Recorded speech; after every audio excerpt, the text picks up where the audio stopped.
शिव का क्रोध। महर्षि भृगु ब्रह्मा जी के मानस पुत्र थे। उनकी पत्नी का नाम ख्याति था, जो दक्ष की पुत्री थी। महर्षि भृगु सप्तर्षि मंडल के एक आर्षि हैं। सावन और भाद्रपद में वे भगवान सूर्य के रथ पर सवार रहते हैं। एक बार की बात है, सरस्वती नदी के तट पर अर्षि मुनि एकत्रित होकर इस विषय पर चर्चा कर रहे थे कि ब्रह्मा जी, शिव जी और श्री विष्णु में सबसे बड़े और श्रेष्ठ कौन है।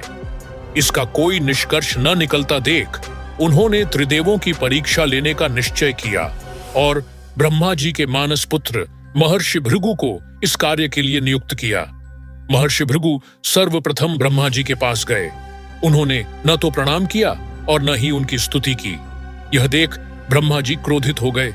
क्रोध की अधिकता से उनका मुख लाल हो गया, आंखों में अंगारे दहकने लगे। लेकिन फिर यह सोचकर कि ये उनके पुत्र हैं, उन्होंने हृदय में उठे क्रोध के आवेग को विवेक बुद्धि में दबा लिया। वहां से महर्षि भृगु कैलाश गए। देवाधिदेव भगवान महादेव ने देखा कि भृगु आ रहे हैं तो वे प्रसन्न होकर अपने आसन से उठे और उनका आलिंगन करने के लिए भुजाएं फैला दी। किंतु उनकी परीक्षा लेने के लिए भृगु मुनि उनका आलिंगन अस्वीकार करते हुए बोले, महादेव, आप सदा वेदों और धर्म की मर्यादा का उल्लंघन करते हैं। दुष्टों और पापियों को आप जो वरदान देते हैं उनसे सृष्टि पर भयंकर संकट आ जाता है, इसलिए मैं आपका आलिंगन कदापि नहीं करूंगा। उनकी बात सुनकर भगवान शिव क्रोध से तिलमिला उठे।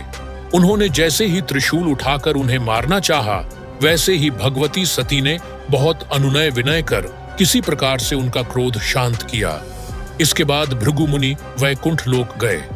उस समय भगवान श्री विष्णु देवी लक्ष्मी की गोद में सिर रखकर लेटे थे। भृगु ने जाते ही उनके वक्ष पर एक तेज लात मारी।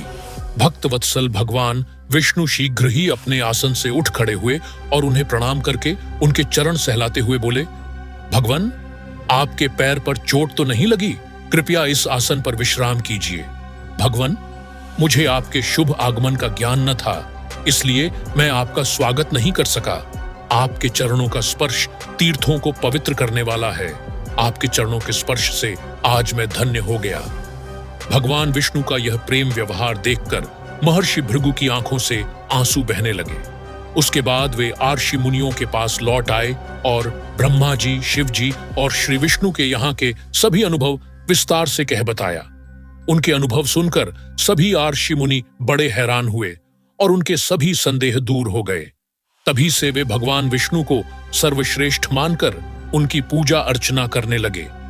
वास्तव में उन आर्षि मुनियों ने अपने लिए नहीं, बल्कि मनुष्यों के संदेहों को मिटाने के लिए ही ऐसी लीला रची थी।